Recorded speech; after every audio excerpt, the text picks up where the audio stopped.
Okay, may nagtatanong, ano daw yung track record ko sa pagnenegosyo para magbigay ako ng mga payo patungkol sa pagnenegosyo. Sasagutin po natin yan.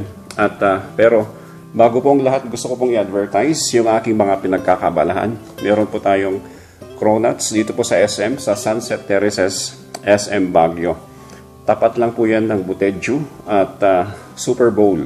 Okay, so masarap po ang aming Cronuts. Kami lang po ang gumagawa niyan dito po sa Baguio. At kung nandito po kayo sa Baguio, bumisita at kailangan nyo po ng matutuluyan, punta po kayo sa amin sa The Old Baguio Transient House and Kiniing Cafe.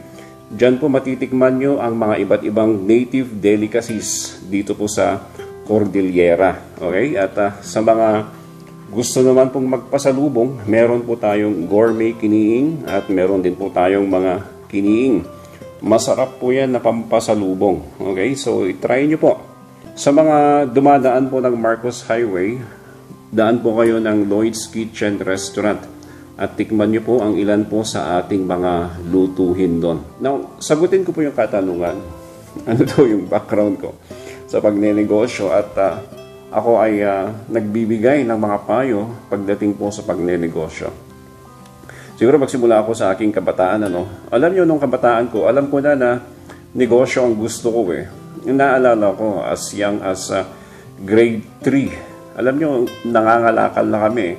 Hindi naman sa hindi kami kayang pakainin ng parents namin, pero alam ko sa aking sarili na gusto kong kumikita. So alam niyo po nung bata ako, ginagawa namin, nangungulekta kami ng mga bote, mga dyaryo, mga plastic. Kung minsan nga to the point na pumupunta kami sa mga tambakan minsan ng mga basura, pero para lang mamulot ng mga ganito, para lang ibenta. Hanggat syempre, nung lumalaki kami, nahiya na kaming gawin yon. Kasi syempre, alam mong mga bata, may mga crush na yung mga yan, Nakita ka ba naman ang crush mong namumulot ng basura? Hindi po sa hindi ako kayang pakainin ng parents ko. Gusto ko lang talagang kumita. Okay? At grade 5, grade 6 at saka first year high school, na tutunan ko po na mag-shine ng sapatos at nagbenta ng dyaryo.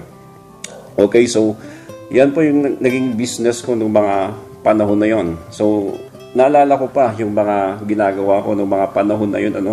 Meron kaming mga kanya-kanyang teritoryo, meron kaming mga kanya-kanyang lugar, bawal kaming pumasok sa lugar ng mga ibang shine boy o ibang mga newspaper boy, mga ganun po, at saka nakakatuwang isipin.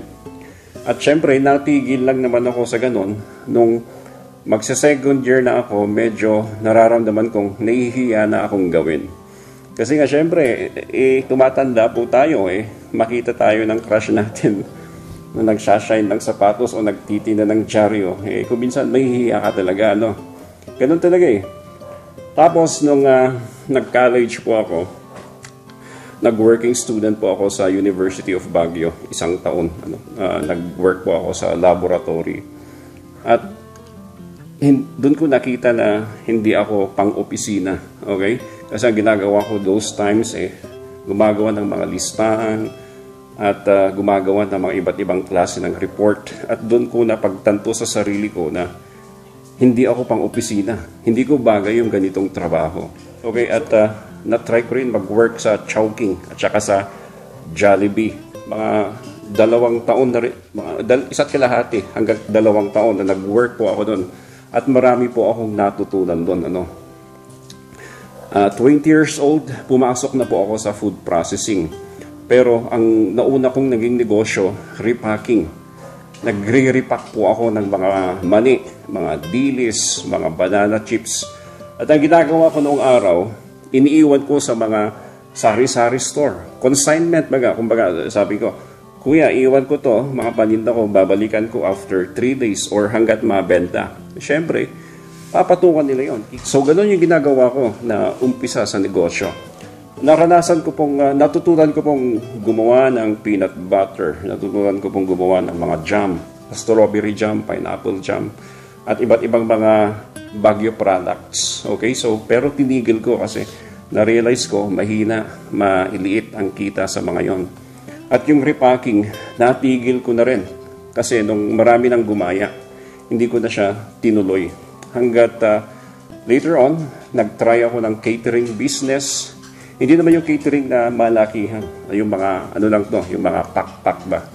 Nakapack na mga foods. Tapos, dinideliver ko sa mga gustong magpa-cater. 25 years old ako, nag-start na po ako sa bakery. Okay? So, doon ko po natutunan na talagang mag-bake. For some time, na-realize ko na maliit ang kita sa tinapay. Okay? Sa malambot, sa mga pandesal, sa mga Spanish bread, sa mga loaf bread. So, ang ginawa ko, nag-shift ako. Tumigil ako sa mga tinapay at nag-shift ako sa mga cakes, sa mga matataas na timpla, kumbaga. Yung mga matatamis. Yung mga ganun po. At from there, doon ko nakita yung talagang business na gusto kong ituloy. Gusto ko sa bakery. So hanggang ngayon po, meron po akong bakery. Yan nga po yung Chef Nuts Cronuts. Yun po yung ating ginagawa sa ating bakery. Before ng pandemic, meron po tayong 13 branches all over the Philippines. Pero dahil po sa pandemic, syempre, alam na po natin, medyo matatalo po talaga tayo doon. So, hindi ko na po pinursue yung mga ibang branches ko. Pero meron po tayong Chef Nuts Cronuts dito pa rin po sa SM. Sa mga gusto pong makatikim ng ating cronuts, available po yan. Tumagal po ako sa bakery until such time na nagkaroon po ako ng chance na pumasok sa real estate. At the age of 35, 36, nakapagbenta po ako ng lupa, buy and sell. Okay? Ang nangyari po dyan, hinati-hati ko yung lupa, tapos binenta ko.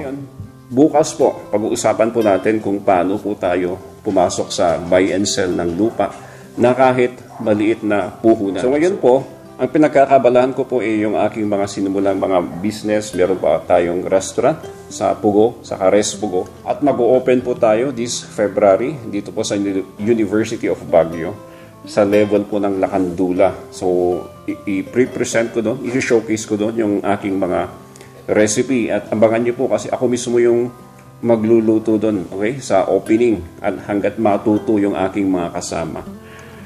Now, yun po yung aking mga naging track record. So, recently lang naman po yung mga nag-open ako ng mga cafe at saka transient. At yung mga binabahagi ko po sa inyo, hindi naman po ito sinasabi ko na lahat ng pinagdaanan ko is success. Sa totoo lang, marami akong pinagdaan ng mga failures at kapalpakan. You know, in sharing your story sa business, sharing your testimony and giving advices, hindi naman lahat ito success story ito. Kaya po tayo nagpapayo nang sa gayon kung ano man yung aking mga pagkakamali. Bilang isang negosyante ay hindi nyo uulitin. Okay? So yun naman po yung dahilan kung bakit po tayo nag-share at binabahagi yung ating mga karanasan bilang negosyante. So yun po ang aking mga naging track record. Meron pa po yung mga iba na hindi ko nabanggit. Pero sa mga ibang araw, siguro, pag-uusapan po natin. Anyway, bukas, kung gusto nyo po, kung interesado po kayo sa real estate business, pag-usapan po natin yun. Abangan nyo po.